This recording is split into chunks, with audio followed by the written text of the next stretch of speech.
Bueno, Bueno. De vuelta, De vuelta.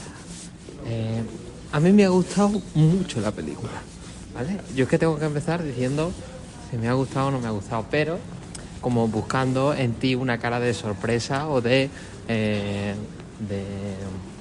acuerdo, ¿no?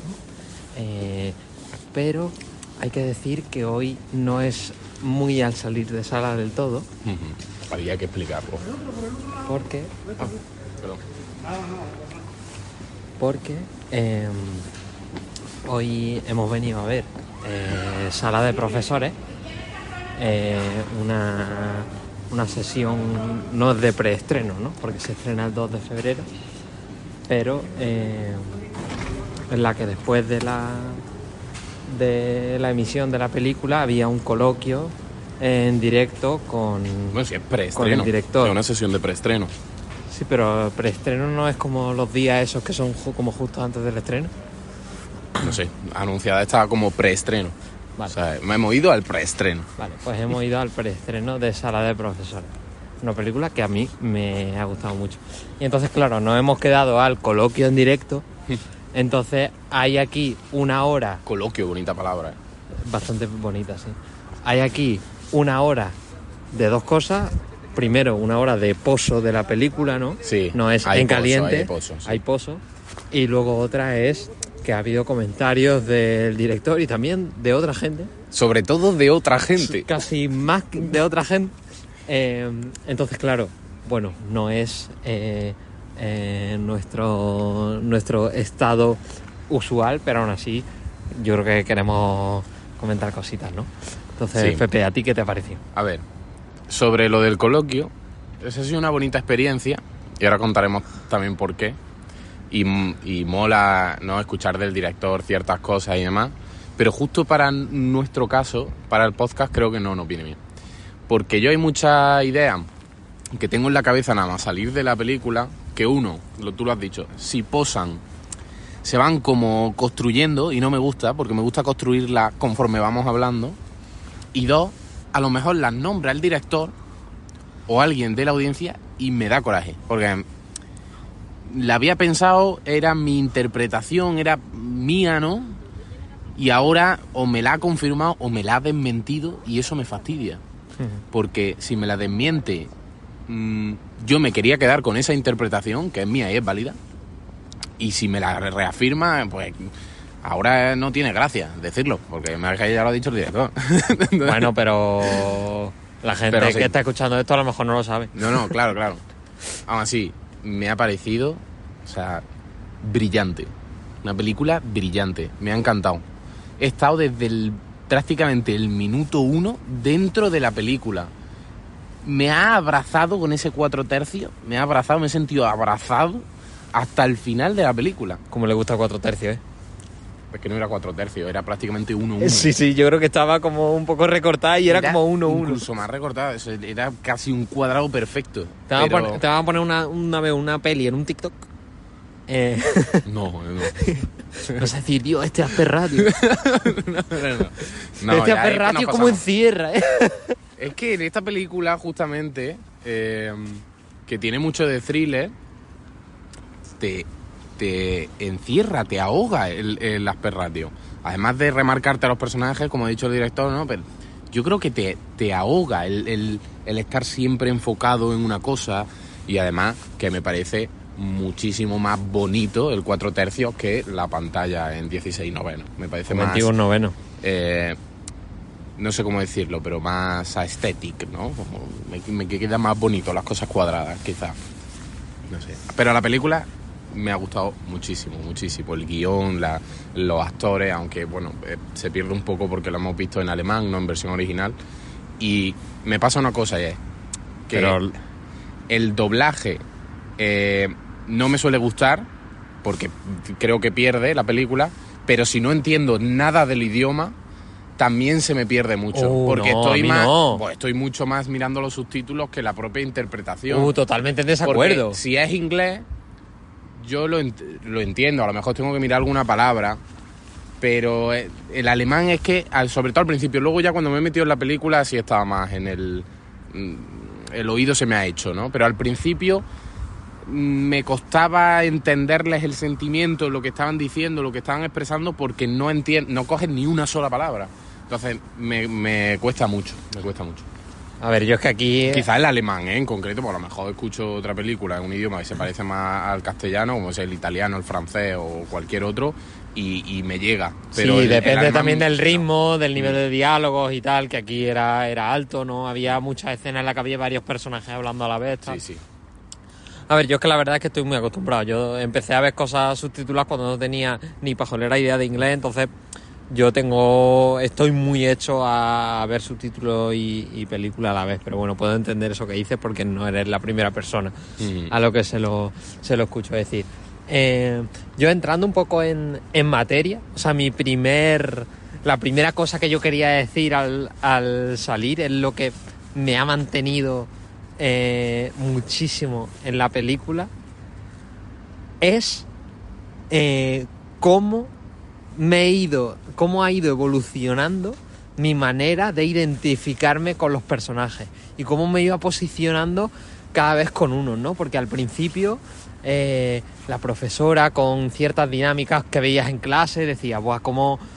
Porque a mí la docencia es algo que me gusta mucho, entonces veía que era una profesora que daba las clases de una manera que me estaba gustando muchísimo, no sé qué.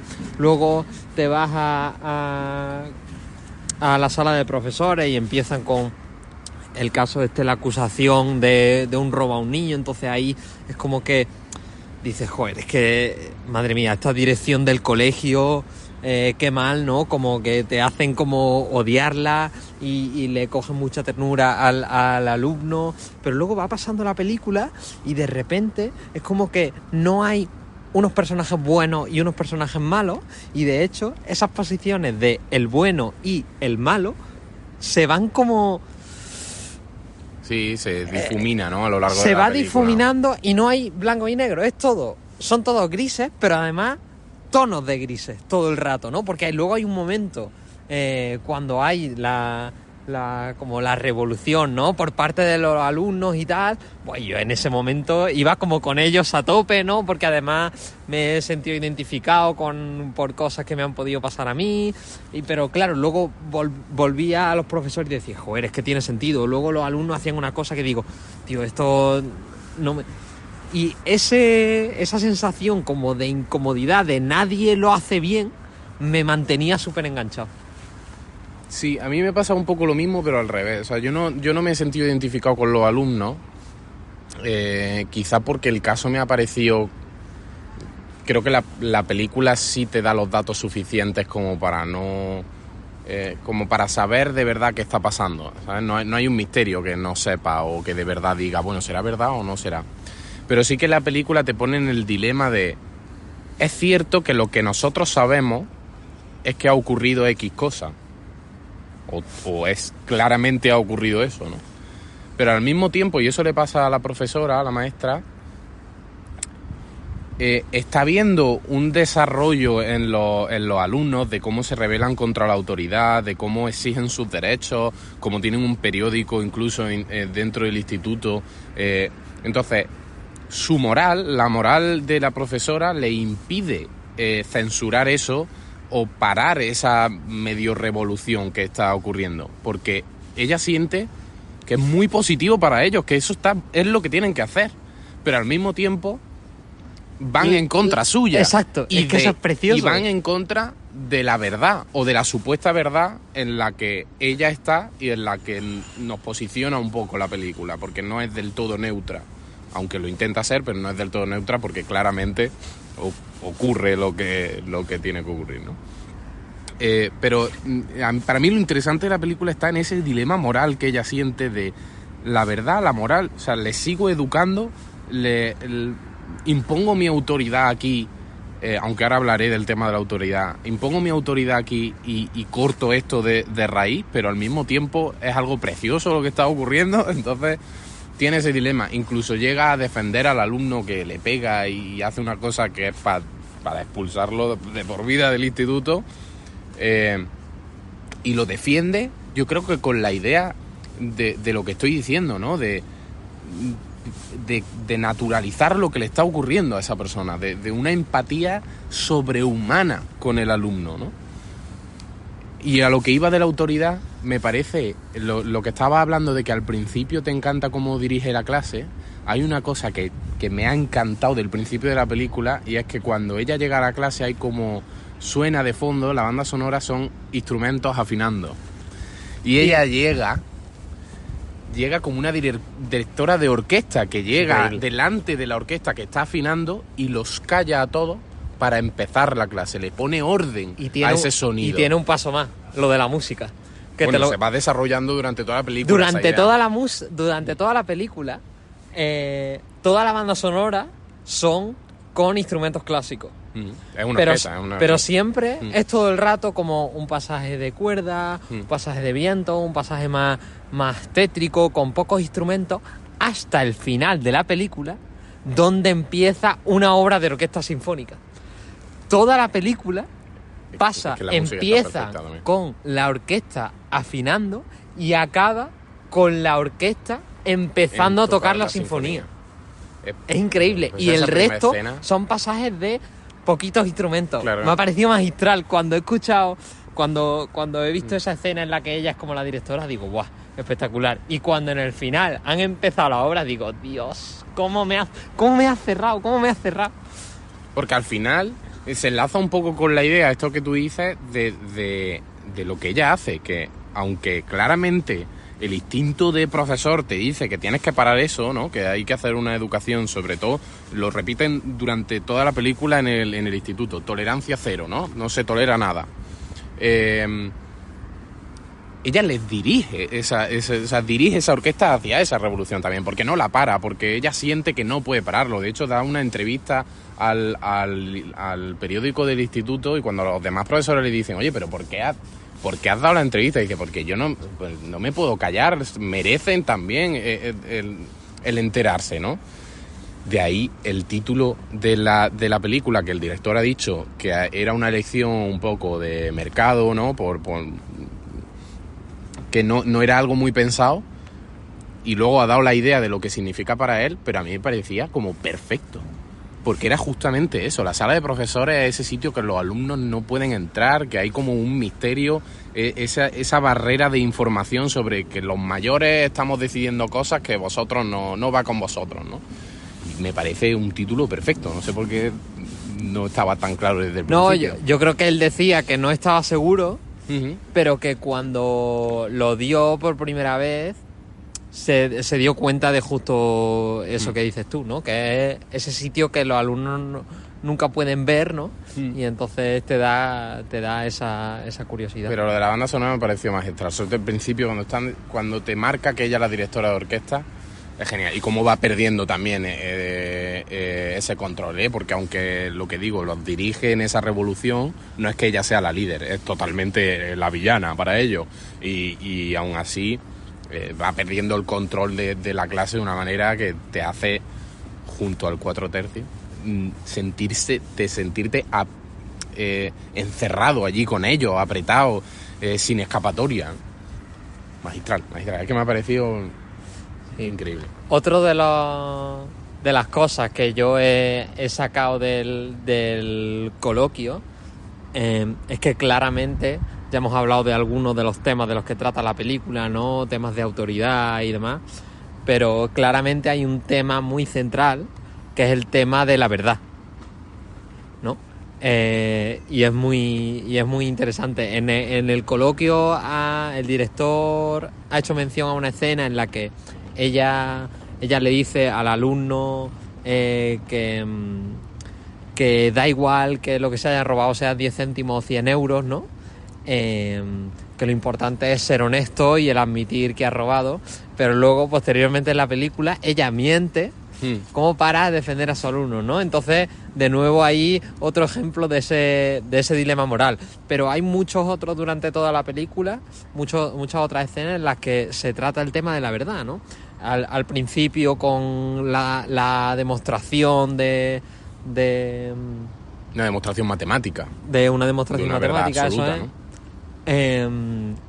¿no? Luego también hay otro cuando hacen la la exposición sobre el tema de los eclipses y tal, en la que se habla de cómo Thales fue el primer un pionero en el tema de la astronomía y demás, y les pregunta a la profesora a los alumnos: ¿qué creéis que significó esta demostración, ¿no? Y entonces los alumnos empiezan a decir... Lo expresa como que aquello que era arbitrario se vuelve totalmente calculable, ¿no? El que era el cálculo de cuándo va a volver a haber un eclipse. Sí, lo ¿no? que parecía impredecible se hace predecible. Claro. Y entonces la gente decía, pues, el tema de dejar de creer en Dios, no sé qué. Yo eso es una cosa con la que me he sentido muy identificado, porque yo de pequeño he sido muy fan de la astronomía. Y yo no creo en Dios porque yo de pequeño pensaba eso. Claro. O sea, yo de pequeño, o sea, yo te estoy hablando que yo los primeros vídeos que vi en YouTube fueron documentales de astronomía, de que a lo mejor tenía 9 o 10 años. Sí, claro. Y yo, claro, lo poco que sabía de religión ahí en el colegio y demás, claro, yo lo que veía es que durante la historia la ciencia había ido demostrando poco a poco que cosas que en principio eran obra de Dios no lo iban siendo. Claro. Entonces, o sea, esto es la deducción de un niño de 9 años, claro. Pero que sigo casi un poco manteniendo porque me gusta. Me parece inocente a la vez que graciosa. ¿Por qué seguir? Si ya claro, tienen. O sea, lo que ha pasado es que no se ha demostrado hasta el final. Claro. Todavía quedan huecos no rellenados por la ciencia en los que se refugia la existencia de Dios, pero... Para mí, como niño de 10 años, era cuestión de tiempo. Era cuestión de, bueno, pues quedamos aquí esperando y ya saldrá, ¿no? Claro, ya saldrá. O sea, igual que, yo qué sé, igual que la Tierra no era el centro, claro. Yo con ese detalle de la verdad, creo haber entendido un gesto que hace al final el alumno con el cubo de Rubik, que casi lo resuelve el director y me hubiera dado mucho coraje porque quiero quedarme con esta explicación y me da igual que sea otra. Y es el tema de cómo ella dice que para resolver el cubo de Rubik, que es un problema matemático, hay un algoritmo. Y le explica que un algoritmo es una serie de pasos que se siguen para solucionar un problema. Y entonces al final él le resuelve el cubo de Rubik, pero su problema no queda resuelto. En el sentido de no todos los problemas tienen un algoritmo para ser resueltos. Y el problema que plantea esta película es un problema humano que no tiene solución. Porque sabemos la verdad o no la sabemos, estés de un lado o de otro, no tiene solución. O sea, no hay... El conflicto no se va a resolver con una respuesta matemática de 1 es igual a 0,9 periódico, ¿sabes?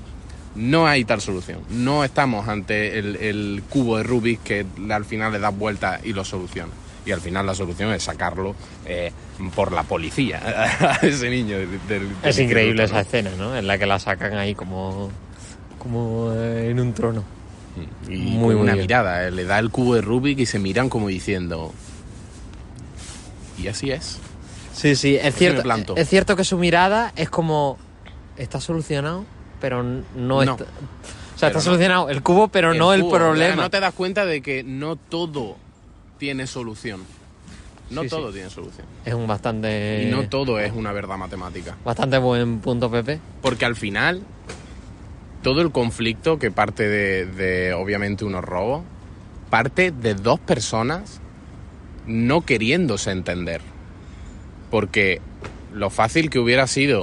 en el momento en el que existe la acusación y se reúnen con la directora, solucionarlo allí, hablándolo como proponían, y no haber llegado hasta el final de no, yo me planto en mi verdad, que es que yo no he robado, y los demás plantean en su verdad, que es enseñarle la prueba, en armar el pitoste que al final no tiene solución.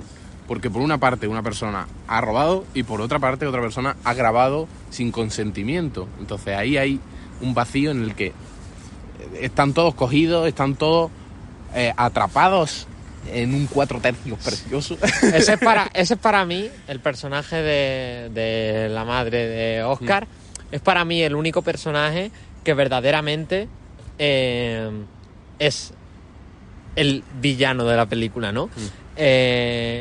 Yo creo que el director también intenta como no pintarlo tan mala, ¿no? Pero no da como buenos argumentos para ello. Intenta que te compadezcas de ella por la situación en la que está, ¿no? Que la película te da a entender que a nivel económico es una situación mala y demás. Pero tampoco te lo da claramente. Tampoco te dice, oh, mira, siente pena por esta persona que roba, pero es que no tiene otra, ¿sabes? No, te la plantea de cara desde primera y te plantea el conflicto también con ella, de esta persona no va a admitir que lo ha hecho mal y de hecho se pone todos los alumnos de su parte y por eso digo que yo nunca, en ningún momento en la película he conectado con los alumnos, porque sí que me parecía que con los datos que te da la película no puedes ponerte de su parte, ¿no? Tienes que estar en lo que tampoco puedes ponerte de la de los profesores. O sea, tampoco digo que estés en un bando o en otro, pero claramente te deja espacio para no ir con nadie. Claro, lo que pasa que no hay un bueno. Claro, no, eso ya lo hemos dicho, pero a mí una situación en la que me genera mucha complicidad con los alumnos no es tanto con el personaje de la madre, porque ya digo que es el único personaje que claramente es como villano.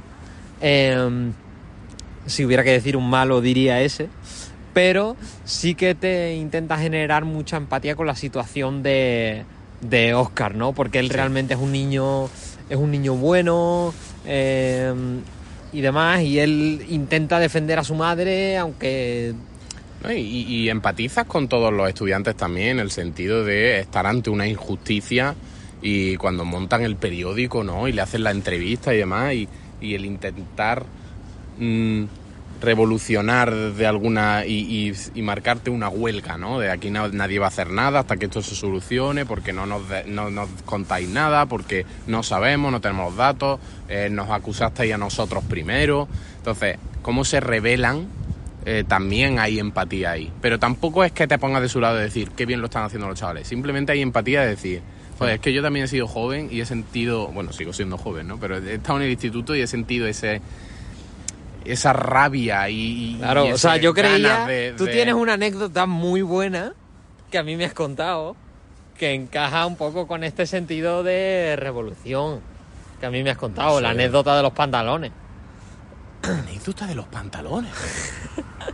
Ah, bueno, sí. Claro. O sea, a mí esa anécdota me encanta. Había una profesora en mi instituto, creo que te refieres a esto, que estaba como obsesionada porque los chicos, y las chicas no, pero los chicos también no llevaran pantalones cortos a clase.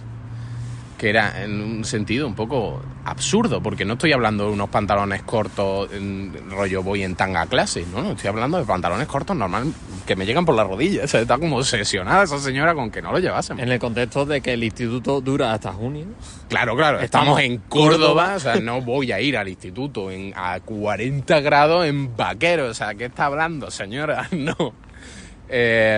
Y hubo como un movimiento estudiantil de decir, es que me vas a castigar, porque nos castigaba, nos sacaba de la clase incluso, y al día siguiente voy a venir con unos aún más cortos, hasta el punto de no traer pantalones ya un día, porque me da igual, ¿sabes? Porque no puede, porque es una injusticia total, que a lo mejor esa señora veía con lógica del siglo XVII, pero ese sentimiento de rebeldía y de decir, no, es que a mí lo que me parece justo es esto y lo voy a luchar, porque además no hay otra cosa más divertida que hacer que luchar esa injusticia absurda de llevar pantalones cortos, en eso hay empatía, aunque no estés de acuerdo con ello.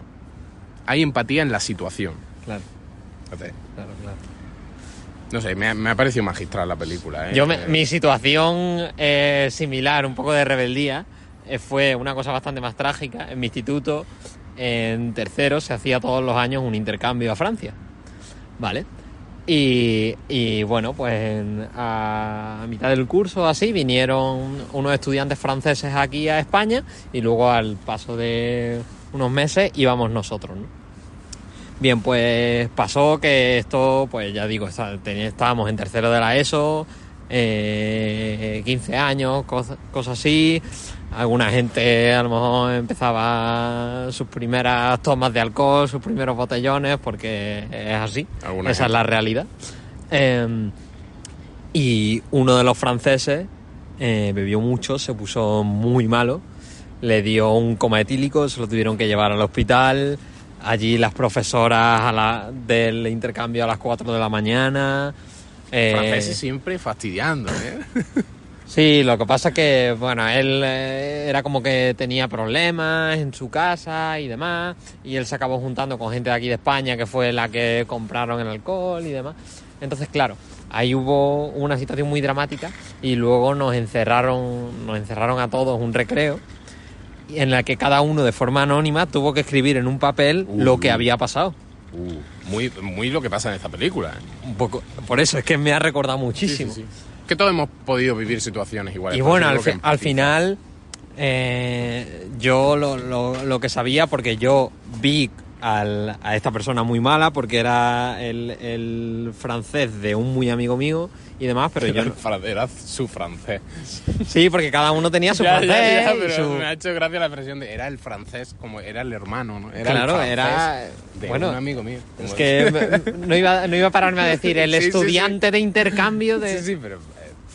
me ha hecho gracia. Y nada, yo estuve allí y sí que es cierto que se oía de quién era el grupillo que habían comprado el alcohol y demás, pero bueno, ¿no? Y yo literalmente pues puse eso. Bueno, el resultado fue que se canceló el intercambio y que no fuimos a Francia. Entonces, claro, o sea, vinieron los franceses, se emborrachan y tú no vas. Claro, o sea, que aquello fue bastante trauma, ¿no? Porque, joder, teníamos un montón de ilusión y tal, y nosotros teníamos muchísimas ganas del viaje y nos quedamos sin él. Y entonces yo me acuerdo que mi movimiento revolucionario, ahí unos cuantos organizamos como una sentada en el recreo, cuando sonó la alarma nadie quiso subir, y claro, lo que es muy guay en esta película es que todo el mundo como que sigue el rollo, ¿no? Excepto uno, ¿no? Porque necesita las notas, no sé qué, tal. A mí me pasó que poca gente me siguió el rollo, la verdad. Ese detalle que acabas de decir, o sea, de la escena de la película, es muy buena, porque al final, no sé si intencional o no intencional, el instituto representa a la propia sociedad. Claro. Porque tienes todas las capas, ¿no? Y está ese pobrecito que la clase se planta en huelga y él sale y le llaman traidor, ¿no? Y él dice, bueno, es que tú puedes ponerte en huelga con tus notas, ¿no? Porque yo, como lo haga, suspendo. Siendo un poco el símil a, bueno, tú te puedes poner en huelga desde tu privilegio, pero yo si no trabajo no como, ¿sabes? Entonces, es una representación perfecta de una revolución, rebelión, huelga, sociedad, como quieras llamarlo. Aunque luego el director en el coloquio ha dicho que no era su intención como dar a significar, ¿no? Como plantear grandes significados en la película, pero no sé, por eso digo que no sé si es intencional o no, o pasa en la realidad también, que es que es una pequeña muestra estadística de cómo funciona la sociedad, ¿no? Hay un gobierno, hay no sé qué, hay unos abusos de autoridad. Hablando un poco del coloquio, a mí hay una cosa como que no me gusta mucho, ¿no? Yo creo que aquí puede que estemos en desacuerdo, porque cuando lo has escuchado has hecho como un gesto de vamos, ¿no? De celebración. Cuando el director ha estado hablando de que él, como que su intención no era mandar un mensaje, sino dejar preguntas y dejar como libre la interpretación de cada uno y demás. Uh-huh. Yo soy un poco de la postura, ¿no? De que esa opción, aunque esta película me ha gustado mucho y me parece que te da suficiente información como para que tú saques una conclusión concisa. Siempre lo de dejar preguntas en lugar de mensajes siempre me parece como una cosa un poco cobarde, ¿no? De que a mí me gusta que el director diga, oye, pues es que esto finaliza así, todo esto se cierra así, ¿no? A ver, a mí me gustan ambas, ¿no? Pero a mí me gusta cuando una película te hace pensar y es un ejercicio también, ejercicio al espectador, ¿no? Hace poco salió una película que todo el mundo ha hablado muchísimo de ella, que es la de Saltburn. Sí. Y esa película, no es spoiler, pero bueno, al final te cuenta todo. O sea, te hace una pequeña escena en la que te cuenta todo lo que ha pasado, te lo especifica como diciendo, espérate que no te has enterado, que te lo voy a contar. Y a mí eso, en esa película me molestó mucho. Porque me parecía una película que, entre comillas, te dejaba las cosas a ejercicio al espectador, a que tú la pensaras durante unos días, a que tú sacaras tus propias conclusiones. Y no me gusta cuando el director o la directora de la película te dice, no saques tus conclusiones, te lo voy a explicar yo lo que quiero decir. Me parece un poco igual que la gente del coloquio, que en vez de hacer una pregunta al director, te ha contado lo que él era para esa persona la película, ¿no? Es que yo creo que esto, que me parece ok, que es lo que hacemos nosotros aquí en este podcast, ¿no? Claro. Pero no quiero eso. No quiero que me digas que es exactamente lo que querías decir. Quiero que me lo dejes a mí a descubrirlo, y para mí hay ciertas cosas que tendrán un significado y para ti otras, porque somos dos personas distintas con un contexto distinto. Y para mí que el alumno diga yo con mis notas no puedo ponerme en huelga, significa una cosa, y quizá para otra persona es un puñetero traidor. Claro. Y no entiende ese detalle. Y a lo mejor el director pues tampoco lo ha hecho pensando en ese mensaje en concreto, lo ha hecho porque le parecía un detalle bueno de poner en la Sí, escena. de hecho hay una escena que se comenta, ¿no?, en la que una profesora está como sacando dinero de un cerdito de hucha. Claro. Y él ha contado que era porque haciendo como investigación, que muchas veces el café no lo paga el colegio, ¿no? Entonces cada profesor cuando toma un café pues deja como 50 céntimos. Y que a lo mejor era pues la mujer cogiendo cambio porque no tenía para tal. Y una de las personas del coloquio ha hecho una pregunta concisa, que se agradece. Se agradece. Pero también daba su visión de que para ella ese momento había sido como un momento como revelador, ¿no?, en la que ella ve que realmente se está robando algo, y entonces como una de las escenas que le hace cambiar el chip, ¿no? Entonces eso está guay. Luego había muchísimas chapas. Mucha chapa en el coloquio. Ha Que, sido- que quiero decir, es lo que hacemos nosotros en el podcast, pero Sí, sí. nosotros lo hacemos intencionalmente en el podcast para eso. No voy o sea, tienes al director delante y tú quieres expresar lo que para ti ha significado y que te diga, muy bien. Claro, no O sea, busques su aprobación. Claro, tu intención es que el director te diga, qué inteligente eres, que lo ha entendido. No, O sea, no hace falta. Pero es que de hecho, él cuando cine respondía, no va de eso. cuando respondía a estas preguntas era en plan, bueno, sí, no, o sea, Claro. como que él tampoco tenía. Porque el cine no va de eso, el Claro. cine no va de leer. Aquí pone que las personas que se ponen anillos en el dedo índice, todas malas. Eso es lo que dice la peli. No, hay interpretación, y para lo que he dicho, para una persona significa una cosa y otra, y eso es el cine, y eso es lo bonito del arte, ¿no? Que te hace sentir cosas, no siempre la misma. A veces sí, a veces no, y a veces en medio. Por eso, no sé, a mí lo del coloquio con pinza, con pinza. Pero guay, a lo mejor yo voy y hago lo mismo, y me suelto allí mi chapa y ok. Yo quiero agradecer que los cines Verdi Han cogido tu pregunta. han cogido mi pregunta. Y era muy buena pregunta. Gracias, Pepe. Era Yo muy te lo buena pregunta. agradezco. Si no la mejor de todo el coloquio. Porque era Ojo, una pregunta que de verdad tenía sentido para hacérsela al director. Que era un poco de lo que hemos hablado, ¿no? Hay buenos, malos, con quién te posicionas. Querías dar a entender que alguien era el bueno y otro el malo, ¿no? Eso es una buena pregunta para hacer en un caso así, ¿no? No ponerte a explicar que no, yo creo que los alumnos son los buenos, no sé qué. Sí que.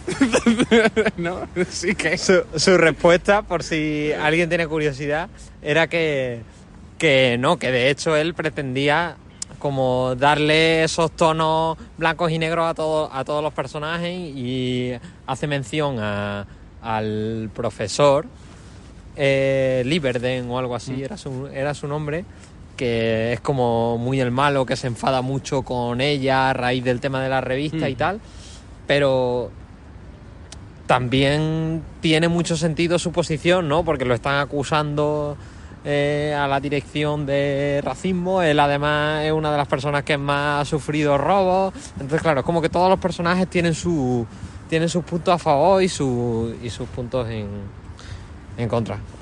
Y luego había otras preguntas también con el tema de las perratios, porque lo usaba y demás, aunque no entra muchísimo en detalle. Y una de las preguntas que ha hecho, la última pregunta que ha habido, que era de si había algún recurso más que el director hubiera querido utilizar a posta la película, ¿no?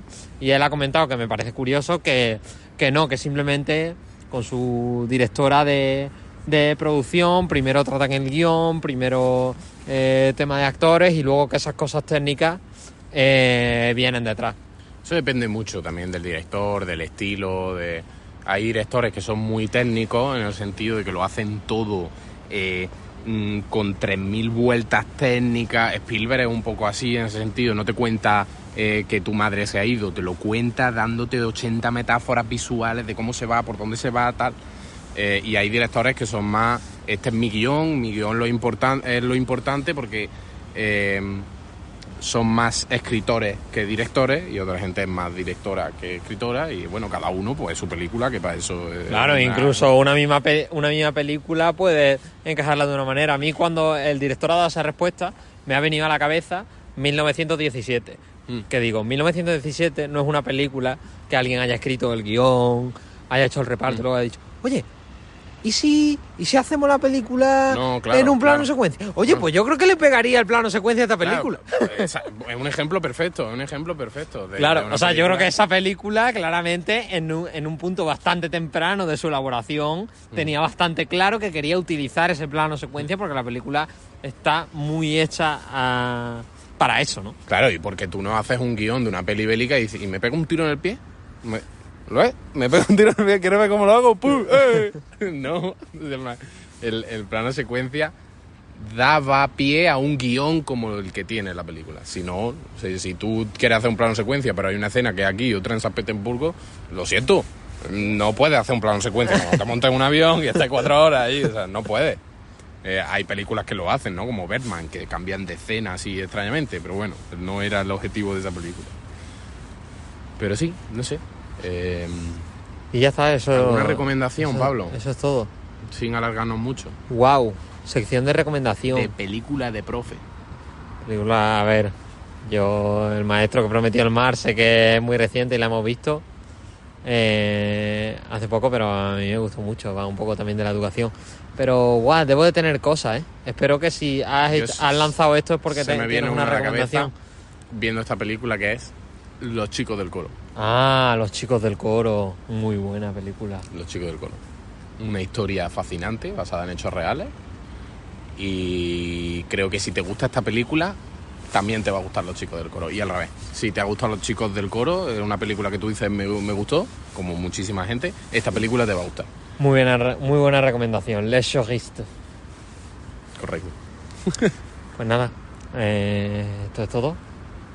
Primer capítulo de la segunda temporada. Se viene buen año, yo creo. Puede ser. Hombre, ha empezado de manera increíble. Hemos tenido una interacción en un preestreno con un director. Oscar, se vienen cosas. Se viene mucho. Pues nada, otro año que hay que seguir viniendo al cine. Sí.